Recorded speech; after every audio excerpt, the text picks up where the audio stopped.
You know, some of that environmental news we hear can be bad news and be a little depressing sometimes. Things like global warming, greenhouse gas emissions, air pollution, acid rain.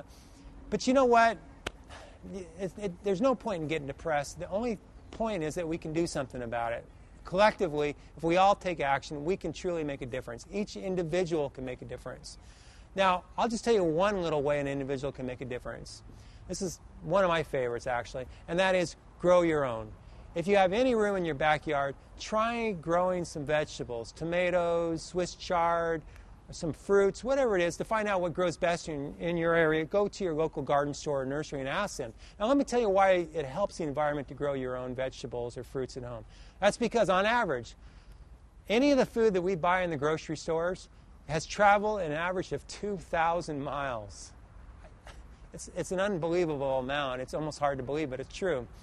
That means when you buy an orange or an apple or celery, that piece of vegetable or produce has traveled an average of 2,000 miles. So if you grow it in your own backyard, you have eliminated an entire 2,000-mile trip that it otherwise would have had traveled. And that helps reduce the amount of emissions and pollution into the air.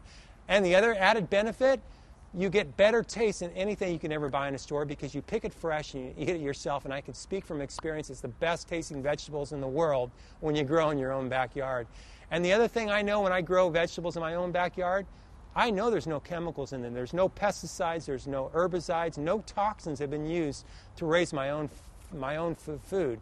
So that's something I highly recommend. If you don't have room in your yard or you live in a place where you don't have a garden, there's things you can do too.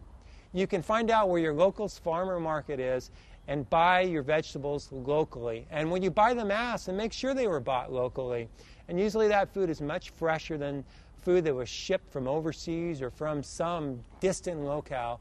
The other thing you can do, some cities have their own community gardens where you pay an annual membership fee and you can actually grow some of your own vegetables in the community garden. It's a great way to grow your own vegetables and also meet people who are also fellow gardeners and pick up some tips along the way.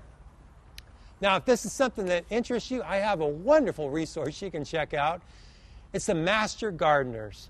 The Master Gardeners are an organization that's known throughout the country that helps people learn how to garden and grow their own vegetables and do other things. And they even offer a free training program to help you along the way. If you'd like more information, check out the Master Gardeners website, and it'll help you live a little more gently on the earth by growing your own.